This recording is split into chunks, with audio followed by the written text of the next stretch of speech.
So they sleep daytime and feed at night. We also have what they call alligators. That's the local name. What we really have is spectacled caiman. They get about 7-8 feet too. Sometimes you see them on the side or in the higher areas. A lot of crabs, all the holes on the side, the smaller holes, where the holes are the fiddler crabs. When you saw some as we came along at the beginning. That's one of the main diets for the birds in here.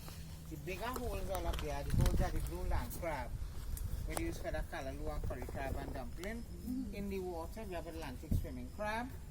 On the roots, those are little spiders, tree climbing crabs. That's the biggest they get, and they live on the trees. The birds also feed on those. We also have the mangrove crab or hairy crab. A big brown crab, we get them all inside here. This canal, it goes straight down to the Gulf of Paria. In high tide, where we start, about 5 to 6 feet deep, as we came along, get deeper and wider. Deepest part is about 45 feet deep. That way down, so we're not going quite. Here's a big nursery for fishes. Fishes from all over come to nest here and the Gulf of Paria. During the rainy season time, from June to December, when a lot of rainfall, a lot of fresh water pass through, go out in the Gulf, keep the salinity low. Fish in the low salinity water to nest. So fish from all over come to nest. What type of fish come inside? I'm coming to that now.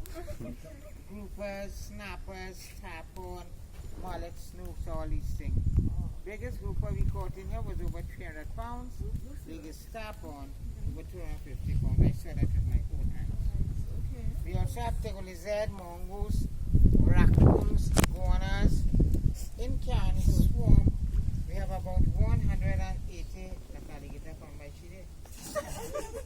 Yes. Yeah, well, you take hungry, then you see food on the side. So you might not forget. Why don't you stretch out your hand? Right? That means you decide. You close, they come by you, not me, but probably like you. Look what is, yeah.